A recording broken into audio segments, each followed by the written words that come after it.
इकडे धने, जिरे, खसखस, तीळ आणि दालचिनी हे थोडंसं पॅनमध्ये भाजून घेते. इकडे मी थोडं सुकं खोबरं घेतलं आहे खिसून, तेही यासोबत भाजून घेऊ. हे सर्व जिन्नस भाजून झालेत. गॅस बंद करून गार करून घेऊ. इकडे मी मिक्सरचं भांडं घेतलं आहे. हे गार झालेले मसाले यामध्ये घालूया.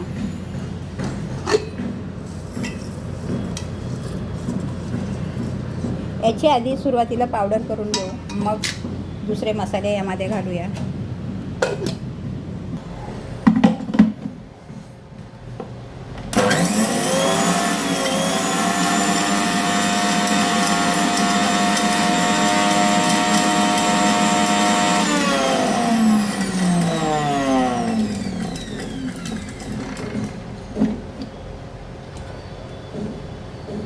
यानुसार याची पावडर करून घेतली आहे मसाल्याची.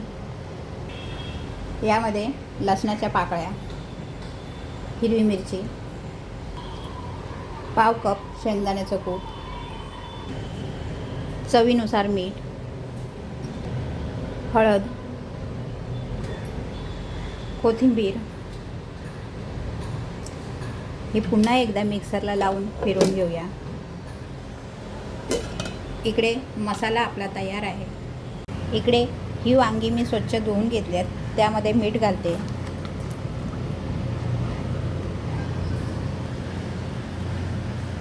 थोडंसं देठ कापून वांग्यामध्ये मसाला भरता येईल याप्रमाणे त्याच्या चिरा करून घेते. त्या मिठाच्या पाण्यात बुडवून ठेवते, जेणेकरून ते काळे पडणार नाहीत.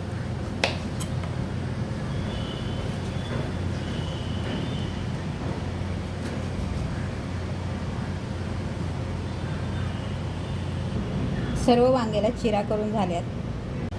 तयार केलेले वाटण आपण एका ताटात काढून घेऊ.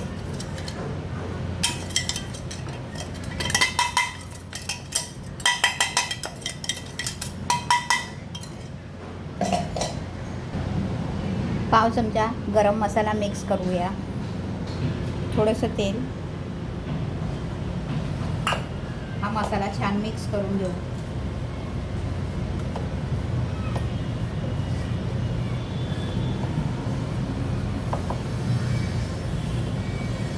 चिरा करून घेतलेल्या वांग्यामध्ये हा मसाला भरून घेऊया.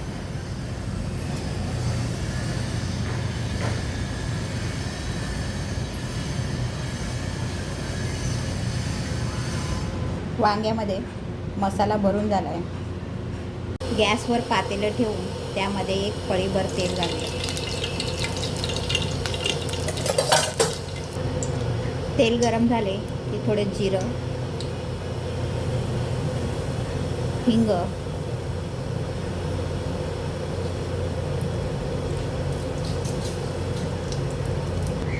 कढीपत्ता, किंचित तेलात हळद, यामध्ये मसाला भरून घेतलेली वांगे घालूया.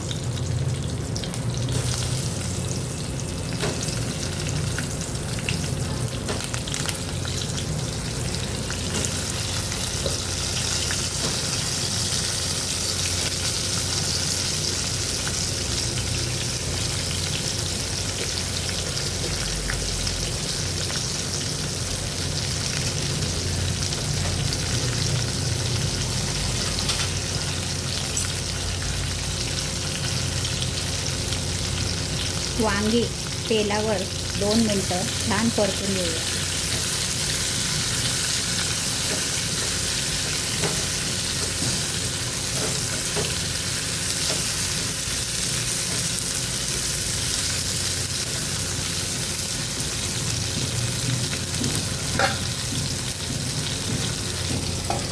मसाल्याचं ताट त्यावर ठेवून त्यामध्ये थोडं पाणी, मिक्सरचं भांडं धुवून हे मसाल्याचं पाणी घालून गरम करून घेऊ. झाकण काढून हे वांगी छान परतून झाल्यात आपली. असा कलर आला ना रंग, ती वांगी छान भाजली गेली. ती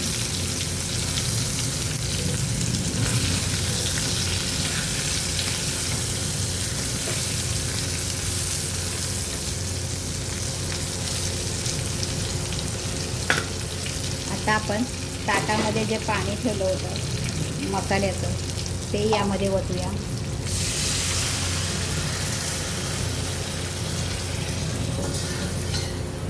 यामध्ये अर्धा कपभर गरम पाणी घालून हे ताट धुवून आपण पुन्हा त्या वांग्यामध्ये पाणी घालूया.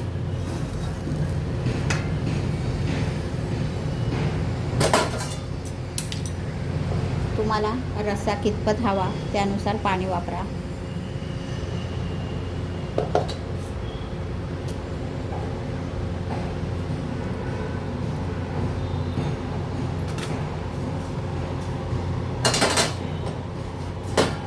यावर झाकण ठेवून हे 10 मिनटं आपण शिजवून घेऊया. ताटामध्ये आपण थोडंसं पाणी घालून ठेवूया. इकडे आपले 10 मिनटं झाले आहेत. पाहूया वांगं शिजलं का.